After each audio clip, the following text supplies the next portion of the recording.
So in this video, I'm going to show you how we can cancel API calls via Fetch. If you're familiar with Fetch or Axios, it's very similar where you just plug in an endpoint to hit an API and get some data back.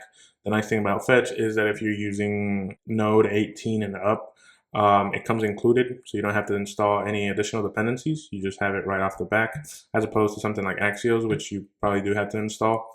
But yeah, so here I built a very basic little application.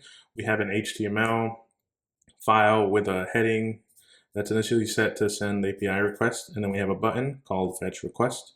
And what it's doing is when you click on that, it's grabbing both the button and the heading.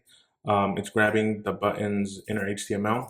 If the button is set to, the text in the button is set to request, we're gonna run this. We'll set the heading to fetching data, and then we'll set the button text to cancel.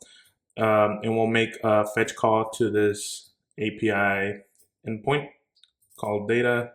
Then once we get the response, we'll update our heading with that message that we get from the endpoint, and we'll update the button back to request. Looking at here, I created a very basic Express endpoint.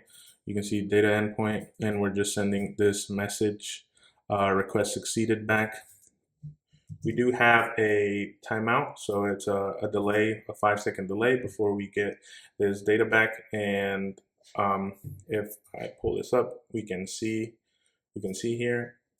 If you look at here, this is the endpoint that's being hit and what we get back. If we send the request, we can see here that it takes about 5 seconds.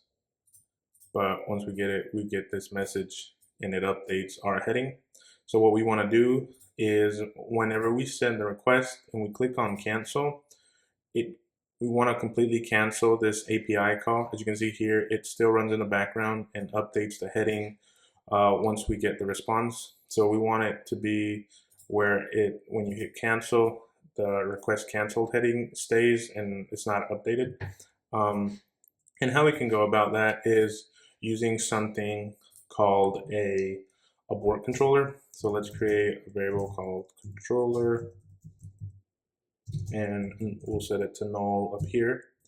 Then inside of this request logic, we can say controller equal to new abort controller. And what we want to grab from here is something called a signal. And we can say, we grab this by saying controller.signal. And then we can pass this into our fetch request by just simply passing it as an object.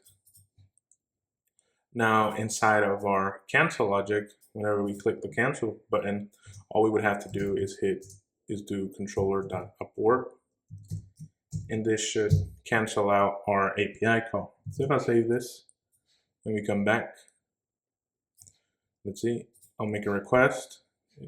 It's pending, but if I click on cancel, we see that we get a red X and the status is changed to canceled. So we're no longer waiting on that response. I'll show you again. We cancel, request, we can cancel. But if we do decide to request it and we want to wait the 5 seconds,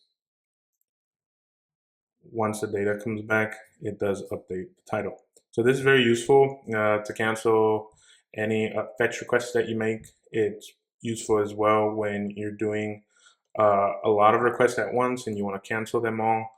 But that's going to do it for this video. Hope you learned something useful, and until next time.